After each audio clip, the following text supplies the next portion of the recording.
Welcome to Creating America, the documents and speeches that shaped the United States. I'm Will Sarris. I'm an actor and media professional, and I've always loved the study of history. I was thinking recently about the 250th anniversary of the Declaration of Independence and the founding of the United States, and I realized that often I know about various speeches and documents that shaped the history of the U.S., but I've never actually read them. And I thought that likely many of you were in the same place. In addition, many of these texts were meant to be heard more than read, especially in the case of speeches, since many of the people were illiterate. And I'm a voice actor, so I hope I can not only bring you the text of the document or speech, but make it come alive. So what I want to do is simply read to you these speeches and documents. Many of them are well known, others are only known by name, and others are almost entirely forgotten in the public consciousness. Some are inspirational, others will probably shock you. A few quick things before we get going. I'm interested in and have studied history over my lifetime, but I'm not a historian. So while I will provide some context for each speech or document, I will offer little commentary other than to point you to respected historians who can give you some insight every once in a while. Many of the most famous documents and speeches were written by white men, but I want to try to bring in other diverse voices as we go. The country has always benefited from a diversity of opinions, and that should be reflected here. So I've tried to organize this somewhat chronologically. However, I'm sure I'll miss things that many of you think are relevant or that I simply don't know exist. And that's okay. Contact me and I'll try to bring in those texts as well as we go. The email address is creatingamericapod@gmail.com. It is my hope that as you listen to these documents and speeches, you will gain an appreciation of what our country was, why it is the way it is, and what it hopes to be. As a reminder, we are reading a few of the very influential Federalist Papers written by founders Alexander Hamilton, John Jay, and James Madison to convince the people of the state of New York to ratify the new U.S. Constitution. In the last episode, we went through essays 15 and 21, which were written by Alexander Hamilton, describing the insufficiency of the Articles of Confederation as a form of government. In this episode, we are on to Essay 33, where Alexander Hamilton argues that the new federal government should have supremacy over state governments in certain areas if the Union is to survive. Then we will read Essay 51, in which either Hamilton or Madison, we're not sure which, explains how the Constitution's separation of powers and checks and balances protect liberty. We will finally read Essay 70, in which Hamilton talks about the necessity of having a single executive as opposed to a council or a group of them. Let's dive in. 33. Concerning the general power of taxation. Author Alexander Hamilton. To the people of the state of New York. The residue of the argument against the provisions of the Constitution in respect to taxation is engrafted upon the following clause. The last clause of the 8th section of the first article of the plan under consideration authorizes the national legislature to make all laws which shall be necessary and proper for carrying into execution the powers by that Constitution vested in the government of the United States, or in any department or officer thereof. And the second clause of the 6th article declares that the Constitution and the laws of the United States made in pursuance thereof, and the treaties made by their authority, shall be the supreme law of the land, anything in the Constitution or laws of any state to the contrary notwithstanding. These two clauses have been the source of much virulent invective and petulant declamation against the proposed Constitution. They have been held up to the people in all the exaggerated colors of misrepresentation as the pernicious engines by which their local governments were to be destroyed and their liberties exterminated, as the hideous monster whose devouring jaws would spare neither sex nor age, nor high nor low, nor sacred nor profane. And yet, strange as it may appear, after all this clamor, to those who may not have happened to contemplate them in the same light, it may be affirmed with perfect confidence that the constitutional operation of the intended government would be precisely the same if these clauses were entirely obliterated, as if they were repeated in every article. They are only declaratory of a truth which would have resulted, by necessary and unavoidable implication, from the very act of constituting a federal government and vesting it with certain specified powers. This is so clear a proposition that moderation itself can scarcely listen to the railings which have been so copiously vented against this part of the plan, without emotions that disturb its equanimity.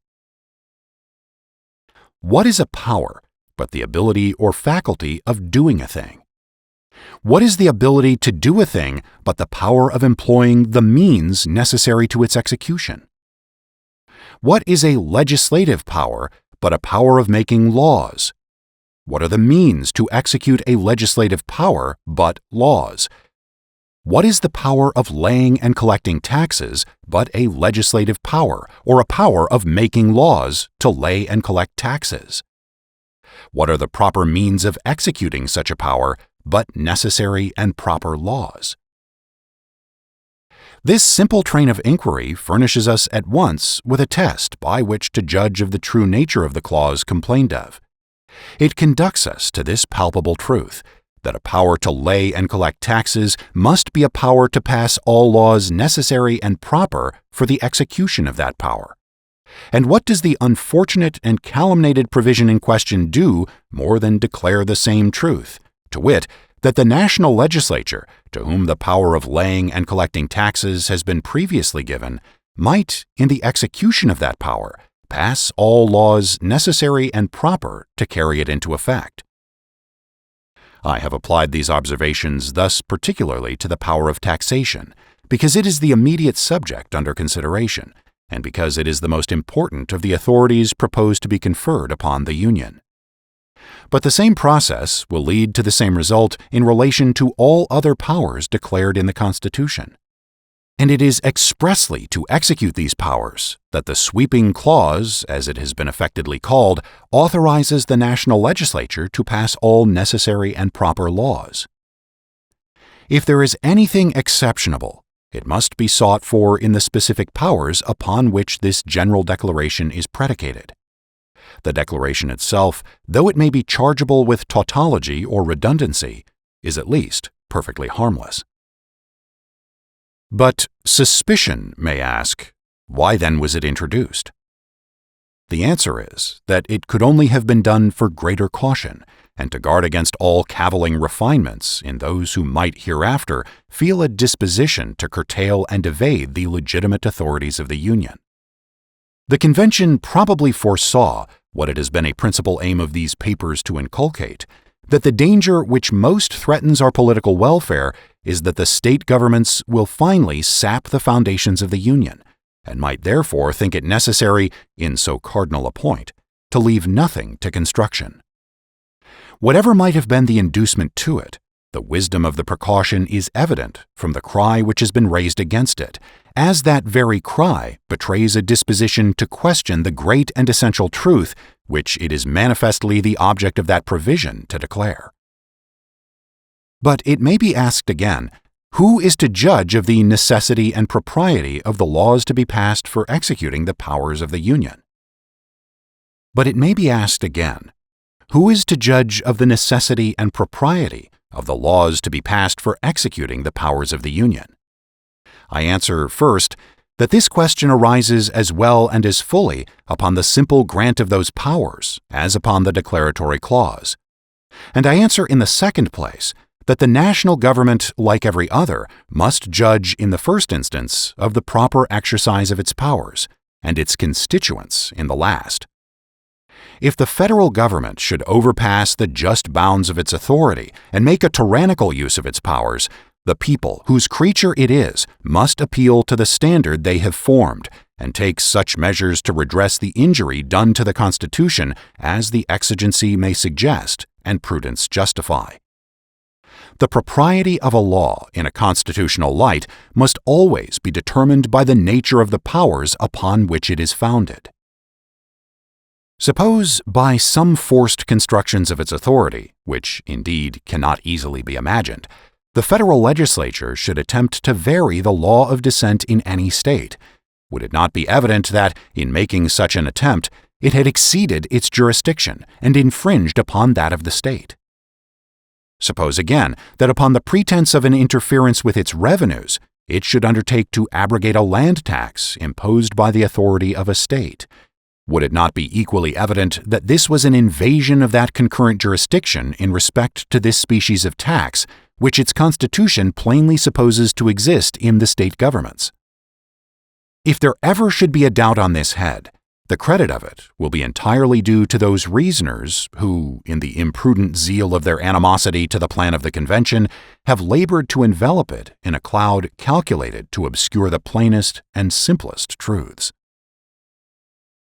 But it is said that the laws of the Union are to be the supreme law of the land. But what inference can be drawn from this, or what would they amount to, if they were not to be supreme? It is evident they would amount to nothing. A law, by the very meaning of the term, includes supremacy. It is a rule which those to whom it is prescribed are bound to observe. This results from every political association. If individuals enter into a state of society, the laws of that society must be the supreme regulator of their conduct.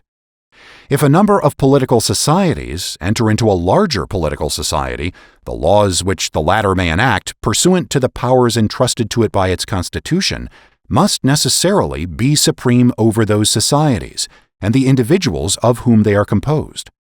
It would otherwise be a mere treaty, dependent on the good faith of the parties, and not a government, which is only another word for political power and supremacy. But it will not follow from this doctrine that acts of the large society which are not pursuant to its constitutional powers, but which are invasions of the residuary authorities of the smaller societies, will become the supreme law of the land.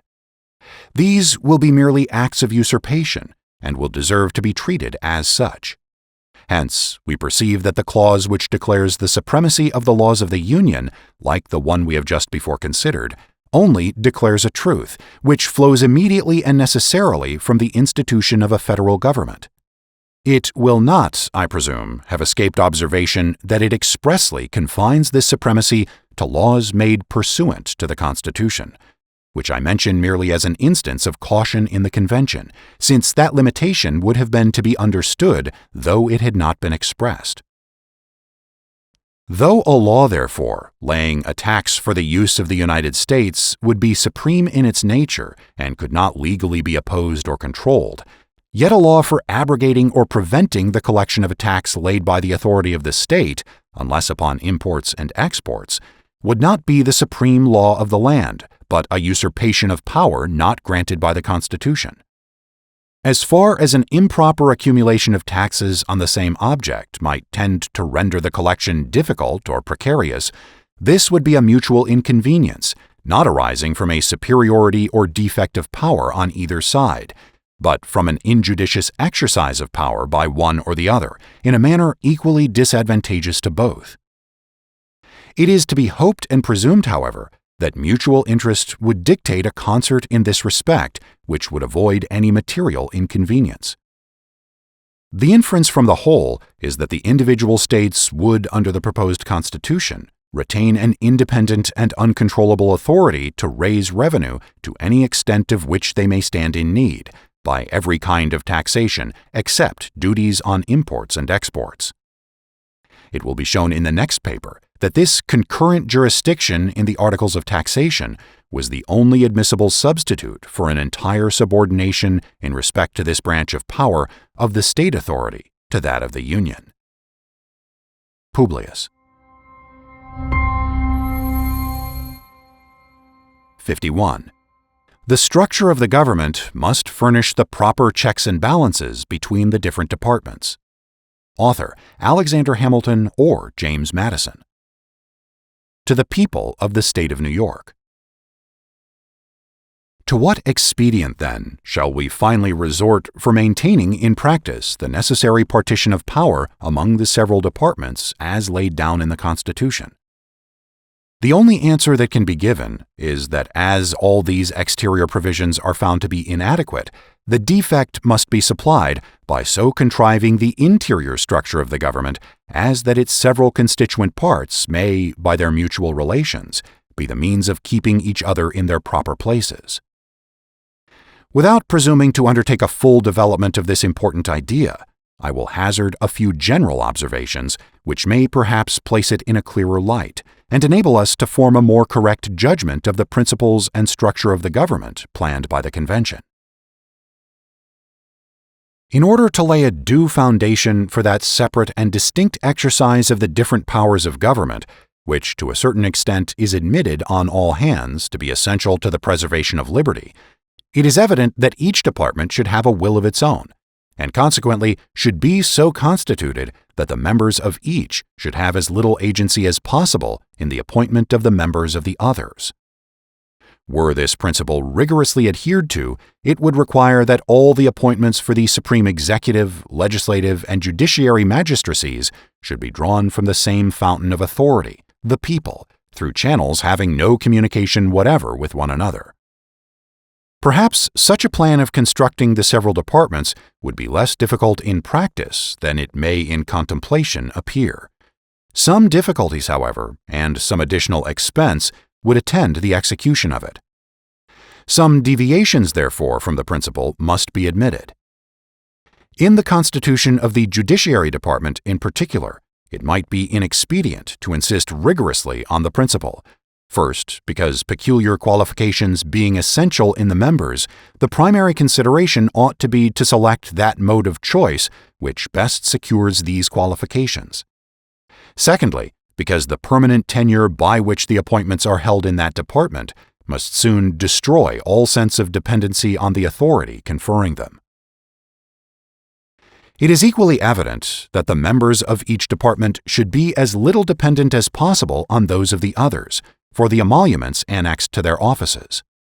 Were the executive magistrate or the judges not independent of the legislature in this particular, their independence in every other would be merely nominal.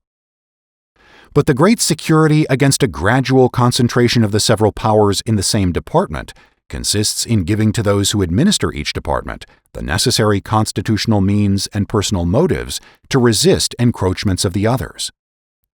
The provision for defense must, in this as in all other cases, be made commensurate to the danger of attack.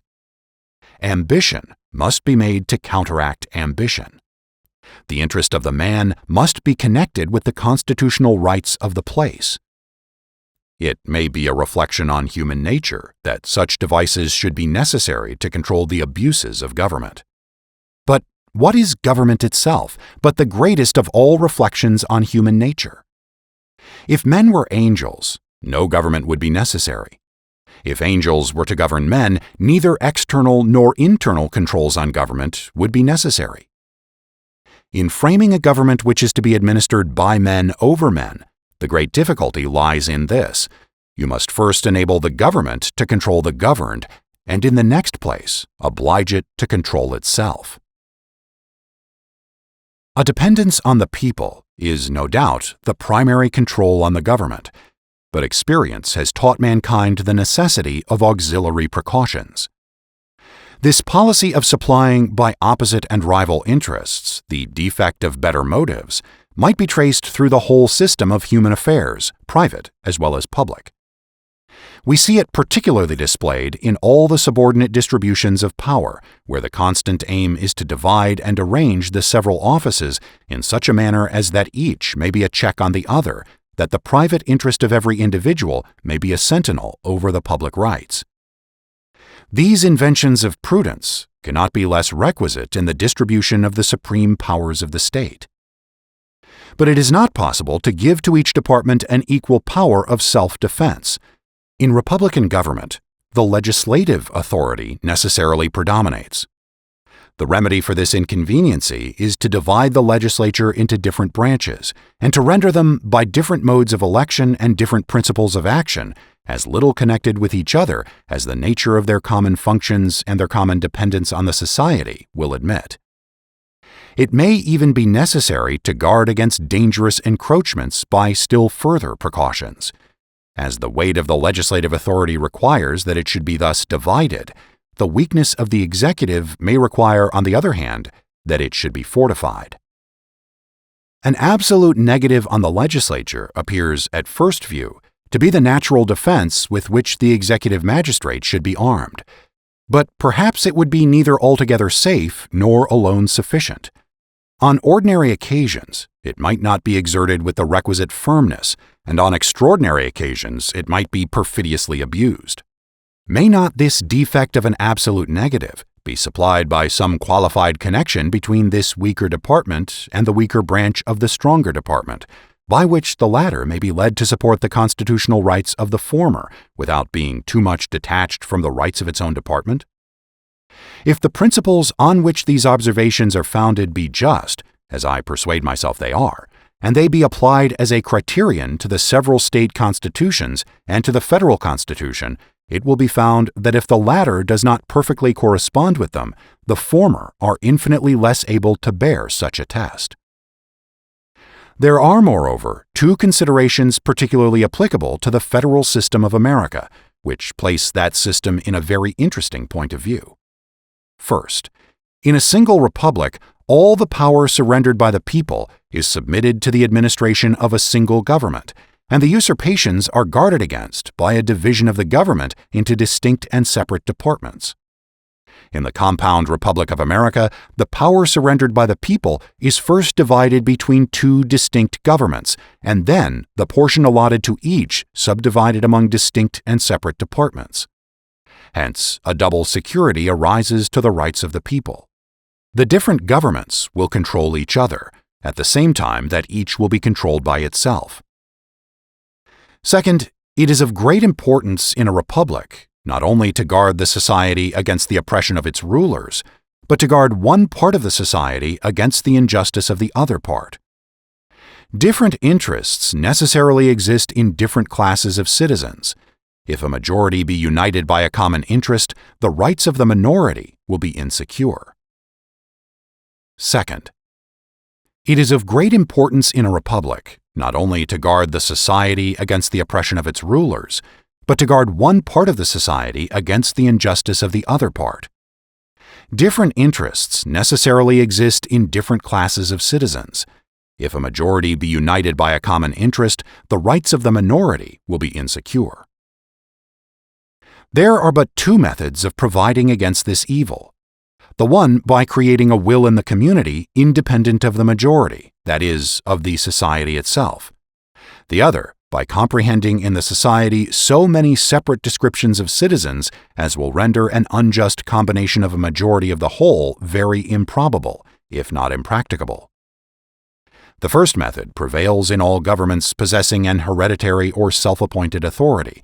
This, at best, is but a precarious security, because a power independent of the society may as well espouse the unjust views of the major as the rightful interests of the minor party, and may possibly be turned against both parties.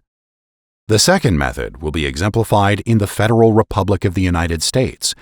Whilst all authority in it will be derived from and dependent on the society itself will be broken into so many parts, interests, and classes of citizens that the rights of individuals, or of the minority, will be in little danger from interested combinations of the majority. In a free government, the security for civil rights must be the same as that for religious rights. It consists in the one case in the multiplicity of interests, and in the other in the multiplicity of sects. The degree of security in both cases will depend on the number of interests and sects, and this may be presumed to depend on the extent of country and number of people comprehended under the same government. This view of the subject must particularly recommend a proper federal system to all the sincere and considerate friends of republican government, since it shows that in exact proportion as the territory of the Union may be formed into more circumscribed confederacies, or states, oppressive combinations of a majority will be facilitated. The best security, under the Republican forms, for the rights of every class of citizens will be diminished, and consequently the stability and independence of some member of the government, the only other security, must be proportionately increased. Justice is the end of government. It is the end of civil society. It ever has been and ever will be pursued until it be obtained, or until liberty be lost in the pursuit.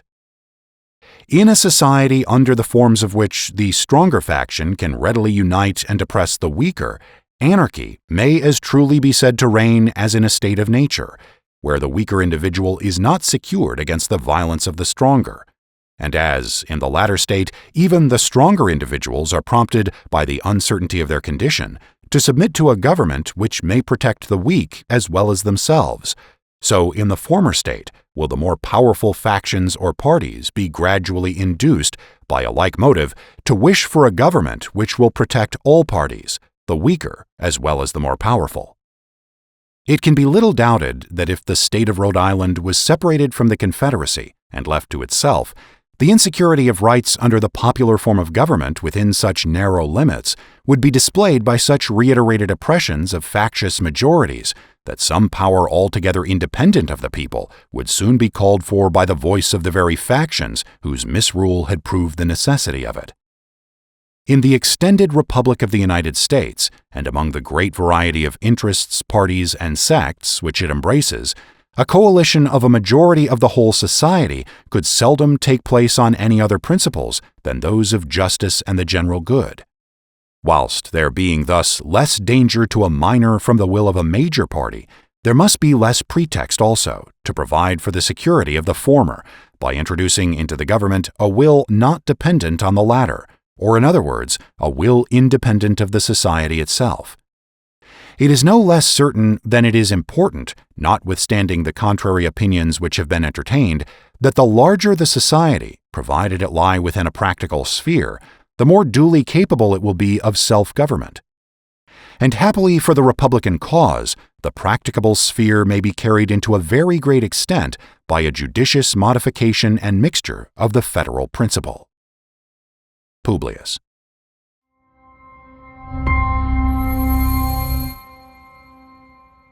'70. The Executive Department Further Considered. Author Alexander Hamilton.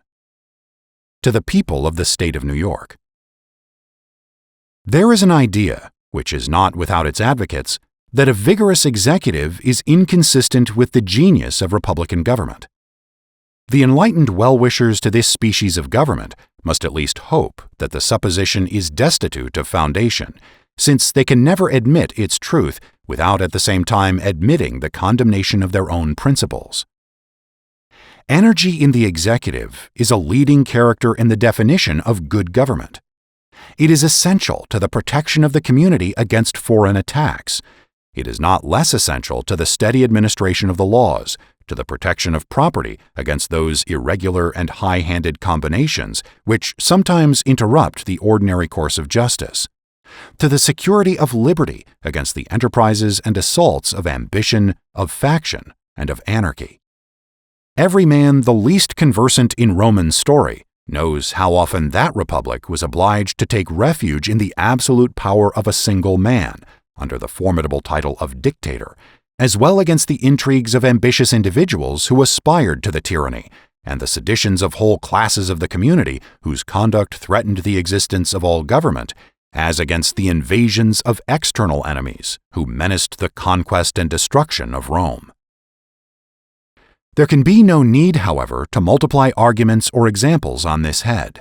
A feeble executive implies a feeble execution of the government. A feeble execution is but another phrase for a bad execution, and a government ill executed, whatever it may be in theory, must be in practice a bad government. Taking it for granted, therefore, that all men of sense will agree in the necessity of an energetic executive, it will only remain to inquire what are the ingredients which constitute this energy. How far can they be combined with those other ingredients which constitute safety in the Republican sense? And how far does this combination characterize the plan which has been reported by the Convention? The ingredients which constitute energy in the executive are first, unity, secondly, duration, thirdly, an adequate provision for its support, fourthly, competent powers. The ingredients which constitute safely in the Republican sense are first, a due dependence on the people, secondly, a due responsibility. Those politicians and statesmen who have been the most celebrated for the soundness of their principles and for the justice of their views have declared in favor of a single executive and a numerous legislature. They have, with great propriety, considered energy as the most necessary qualification of the former, and have regarded this as most applicable to power in a single hand, while they have, with equal propriety, considered the latter as best adapted to deliberation and wisdom, and best calculated to conciliate the confidence of the people and to secure their privileges and interests. That unity is conducive to energy will not be disputed. Decision, activity, secrecy, and dispatch will generally characterize the proceedings of one man in a much more eminent degree than the proceedings of any greater number, and in proportion as the number is increased, these qualities will be diminished. This unity may be destroyed in two ways, either by vesting the power in two or more magistrates of equal dignity and authority, or by vesting it ostensibly in one man, subject in whole or in part to the control and cooperation of others, in the capacity of counselors to him. Of the first, the two consuls of Rome may serve as an example. Of the last, we shall find examples in the constitutions of several of the states. New York and New Jersey, if I recollect right, are the only states which have entrusted the executive authority wholly to single men. Both these methods of destroying the unity of the executive have their partisans, but the votaries of an executive council are the most numerous. They are both liable, if not to equal, to similar objections, and may in most lights be examined in conjunction. The experience of other nations will afford little instruction on this head. As far, however, as it teaches anything, it teaches us not to be enamored of plurality in the executive. We have seen that the Achaeans, on an experiment of two praetors, were induced to abolish one. The Roman history records many instances of mischiefs to the republic from the dissensions between the consuls and between the military tribunes, who were at times substituted for the consuls. But it gives us no specimens of any peculiar advantages derived to the state from the circumstance of the plurality of those magistrates. That the dissensions between them were not more frequent or more fatal is a matter of astonishment, until we advert to the singular position in which the republic was almost continually placed, and to the prudent policy pointed out by the circumstances of the state, and pursued by the consuls, of making a division of the government between them. The patricians engaged in a perpetual struggle with the plebeians for the preservation of their ancient authorities and dignities. The consuls, who were generally chosen out of the former body, were commonly united by the personal interest they had in the defense of the privileges of their order. In addition to this motive of union, after the arms of the Republic had considerably expanded the bounds of its empire, it became an established custom with the consuls to divide the administration between themselves by lot, one of them remaining at Rome to govern the city and its environs, the other taking the command in the more distant provinces. This expedient must, no doubt, have had great influence in preventing those collisions and rivalships which might otherwise have embroiled the peace of the Republic. But, quitting the dim light of historical research, attaching ourselves purely to the dictates of reason and good sense, we shall discover much greater cause to reject than to approve the idea of plurality in the executive, under any modification whatever. Wherever two or more persons are engaged in any common enterprise or pursuit, there is always danger of difference of opinion. If it be a public trust or office in which they are clothed with equal dignity and authority, there is peculiar danger of personal emulation and even animosity. From either, and especially from all these causes, the most bitter dissensions are apt to spring. Whenever these happen, they lessen the respectability, weaken the authority, and distract the plans and operation of those whom they divide. If they should unfortunately assail the supreme executive magistracy of a country, consisting of a plurality of persons, they might impede or frustrate the most important measures of the government in the most critical emergencies of the state. And what is still worse, they might split the community into the most violent and irreconcilable factions, adhering differently to the different individuals who composed the magistracy. Men often oppose a thing merely because they have had no agency in planning it, or because it may have been planned by those whom they dislike. But if they have been consulted and have happened to disapprove, opposition then becomes, in their estimation, an indispensable duty of self-love. They seem to think themselves bound in honor and by all the motives of personal infallibility to defeat the success of what has been resolved upon contrary to their sentiments. Men of upright, benevolent tempers have too many opportunities of remarking, with horror, to what desperate lengths this disposition is sometimes carried, and how often the great interests of society are sacrificed to the vanity, to the conceit, and to the obstinacy of individuals, who have credit enough to make their passions and their caprices interesting to mankind. Perhaps the question now before the public may, in its consequences, afford melancholy proofs of the effects of this despicable frailty, or rather detestable vice, in the human character. Upon the principles of a free government, inconveniences from the source just mentioned must necessarily be submitted to in the formation of the legislature, but it is unnecessary, and therefore unwise, to introduce them into the constitution of the executive. It is here, too, that they may be most pernicious. In the legislature, promptitude of decision is oftener an evil than a benefit. The differences of opinion and the jarrings of parties in that department of the government, though they may sometimes obstruct salutary plans, yet often promote deliberation and circumspection, and serve to check the excesses in the majority.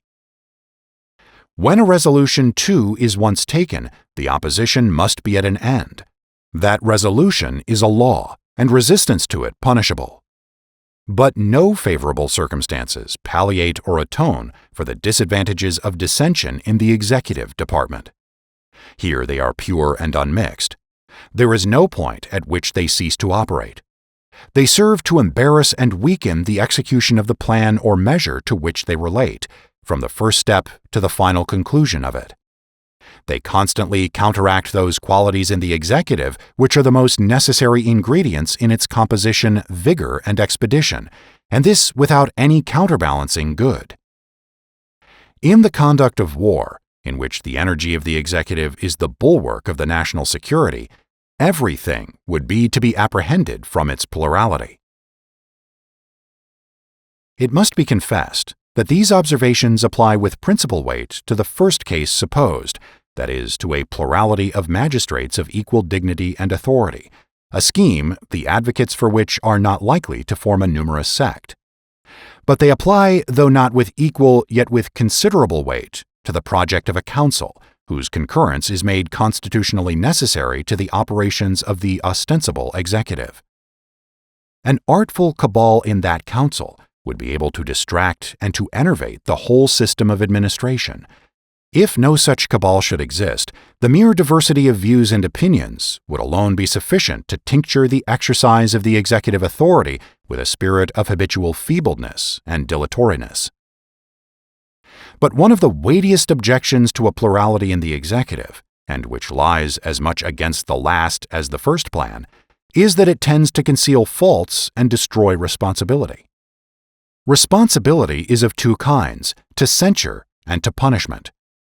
The first is the more important of the two, especially in an elective office. Man in public trust will much oftener act in such a manner as to render him unworthy of being any longer trusted, than in such a manner as to make him obnoxious to legal punishment. But the multiplication of the executive adds to the difficulty of detection in either case.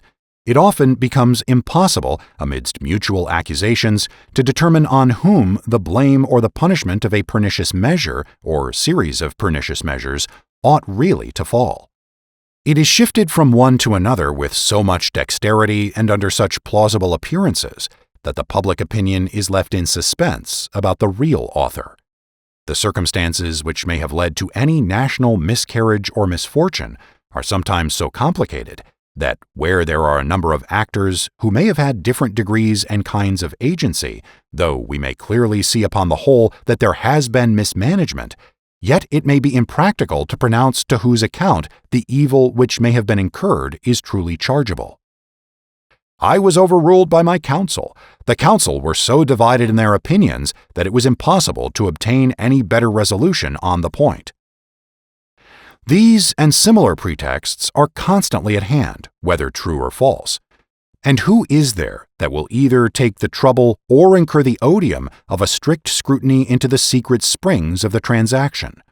Should there be found a citizen zealous enough to undertake the unpromising task, if there happen to be collusion between the parties concerned, how easy is it to clothe the circumstances with so much ambiguity as to render it uncertain what was the precise conduct of any of those parties?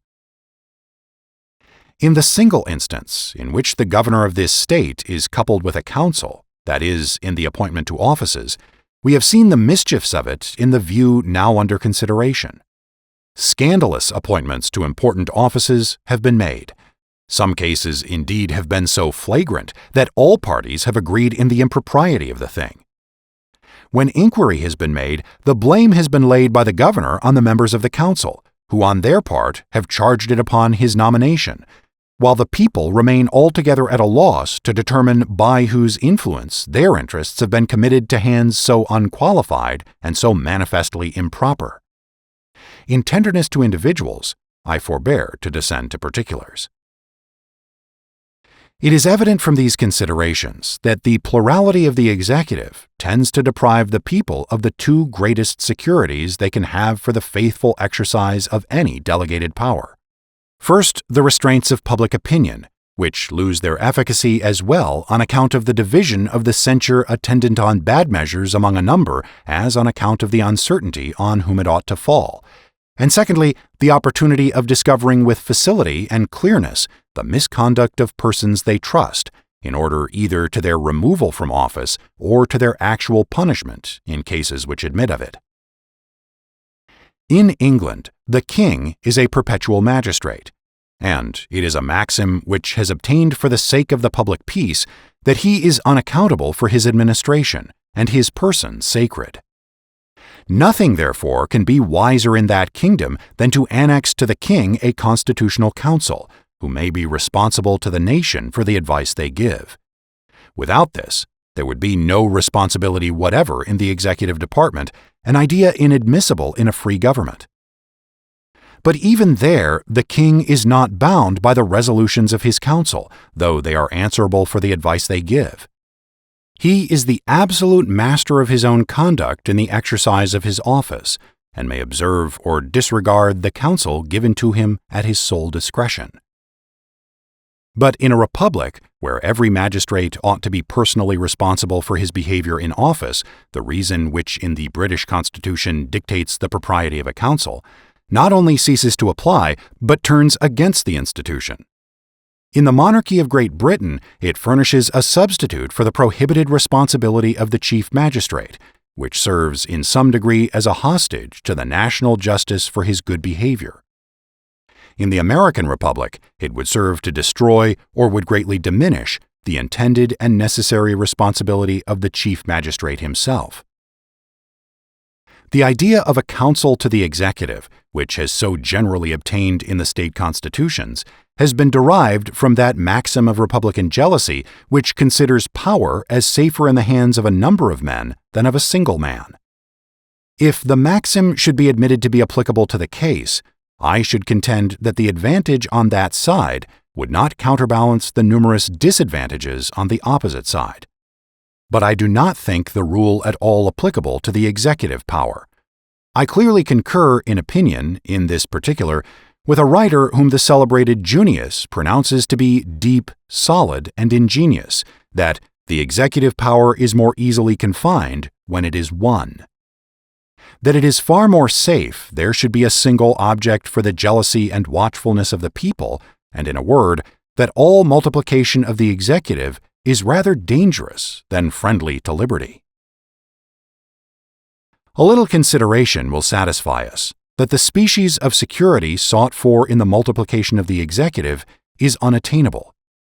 Numbers must be so great as to render combination difficult, or they are rather a source of danger than of security. The united credit and influence of several individuals must be more formidable to liberty than the credit and influence of either of them separately. When power, therefore, is placed in the hands of so small a number of men as to admit of their interests and views being easily combined in a common enterprise by an artful leader, it becomes more liable to abuse and more dangerous when abused than if it be lodged in the hands of one man, who, from the very circumstance of his being alone, will be more narrowly watched and more readily suspected, and who cannot unite so great a mass of influence as when he is associated with others. The decemvirs of Rome, whose name denotes their number, were more to be dreaded in their usurpation than any one of them would have been. No person would think of proposing an executive much more numerous than that body. From 6 to a dozen have been suggested for the number of the council. The extreme of these numbers is not too great for an easy combination, and from such a combination America would have more to fear than from the ambition of any single individual. A counsel to a magistrate, who is himself responsible for what he does, are generally nothing better than a clog upon his good intentions, are often the instruments and accomplices of his bad, and are almost always a cloak to his faults. I forbear to dwell upon the subject of expense, though it be evident that if the council should be numerous enough to answer the principal end aimed at by in the institution, the salaries of the members, who must be drawn from their homes to reside at the seat of government, would form an item in the catalogue of public expenditures too serious to be incurred for an object of equivocal utility. I will only add that prior to the appearance of the Constitution, I rarely met with an intelligent man from any of the states who did not admit, as the result of experience, that the unity of the executive of this state was one of the best of the distinguishing features of our Constitution. Publius. Thanks for listening to this episode of Creating America, the documents and speeches that shaped the United States. I'm Will Sarris, your host and narrator. This show is written and produced by me. If you like this podcast, please subscribe and rate the show and share it with your friends. I've also started a Patreon, patreon.com/William Sarris, where you can support this project, which is something I do on my own time. Anything you can contribute is appreciated.